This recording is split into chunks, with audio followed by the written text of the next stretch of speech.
आज की हमारी कहानी है बहू तेरी माँ को शर्म नहीं आती। उतरन देते हुए कनिका जैसे ससुराल आई, अभी बेचारी बैठी भी नहीं थी कि कनिका की सास बोली, क्या दे दिया तेरी माँ ने आज तुझे। कनिका के हाथों में थैला देखकर सोनम जी ने चश्मे के नीचे से झांकते हुए पूछ लिया। कनिका ने एक बार थैली को देखा और हिचकिचाते हुए कनिका ने थैली से निकालकर एक सूट अपनी सास सोनम जी के सामने रख दिया। सूट को उलट पुलट कर देखते ही सोनम जी की त्योरियां चढ़ गईं। यह सूट तो पहना हुआ लग रहा है। तेरी माँ ने क्या इस बार पुरानी सूट दे दी तुझे, और तू आराम से उनको लेकर भी आ गई। ना तुझे शर्म लगी और ना तेरी माँ को। माँ जी, इसमें शर्म की क्या बात है। माँ जी, वो माँ का ये सूट मुझे बहुत अच्छा लगता था, तो इस बार माँ ने ये सूट मुझे ही दे दिया। अच्छा, तो अब इतने बुरे दिन आ गए हमारे जो अपनी मायके की उतरन पहनेगी तू। अरे तुझे तो अक्ल नहीं, लेकिन तेरी माँ को तो सोचना चाहिए था ना कि बेटी को उतरन देने से पहले आज ये सूट दे दी। कल को तेरे बच्चों के लिए तेरे भतीजे भतीजी की पुराने कपड़े भी दे देंगी और तू आराम से ले आएगी कि तुझे बहुत पसंद थे। खबरदार जो ये उतरन दोबारा इस घर में लाई तो, कड़क कड़कते हुए सोनल जी बोली, और इसको पहनना भी नहीं मेरे सामने, समझी।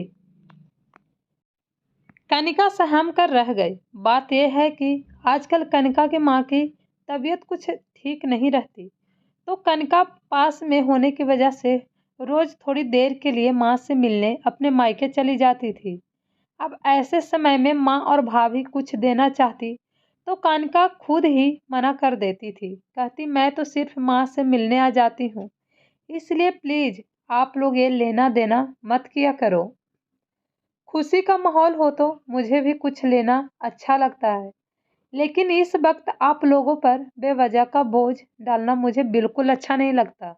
मुझे मुझे बहुत बुरा लगता है। बस मैं माँ के साथ ज़्यादा वक्त गुजारना चाहती हूँ, दिन भर उनकी खिदमत करना चाहती हूँ, और मुझे कुछ नहीं चाहिए।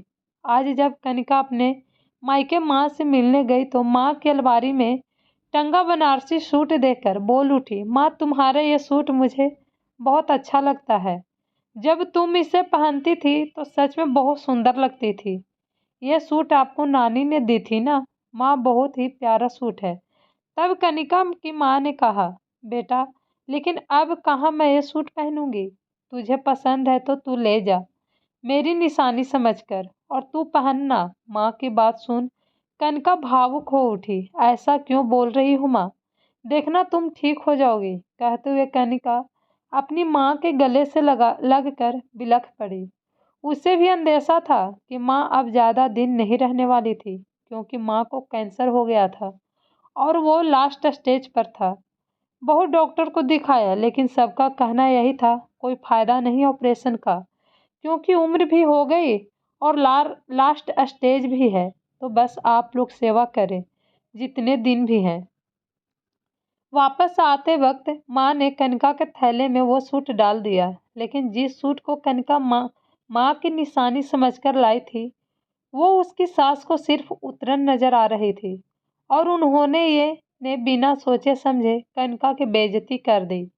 कनिका का मन खित्र हो गया। उसने ठान लिया था कि अब वो कभी अपनी माँ की कोई चीज लेकर नहीं आएगी। जहाँ सिर्फ पैसों का मोल है, भावनाओं का नहीं, वहाँ कुछ लाने का क्या फायदा। कुछ दिनों बाद ही कनिका की माँ चल बसी। पूरे परिवार में शोक का माहौल था।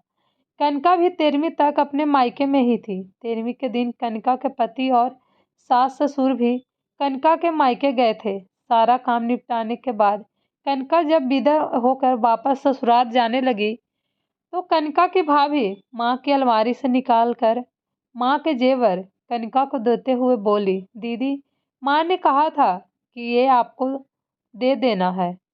आप इस घर की बेटी हैं, इसलिए आपका भी हक बनता है। माँ ने मुझे भी दिया है और कुछ जेवर आपके लिए भी रखे थे दीदी, आप इसको अपने साथ ले जाएं। कनिका की आंखें छलक आई। खुद को संयत करते हुए बोली, नहीं भाभी माँ, नहीं भाभी माँ, नहीं तो क्या हुआ। अब आप सबसे सबसे ही मेरे मायका है। आप सब तो हैं मेरे साथ, हैं तो फिर मुझे किसी की निशानी की क्या ज़रूरत है। ये बाकी के जेवर आप ही पहन लो, क्योंकि माँ की छवि अब मुझे आप में ही नज़र आएगी।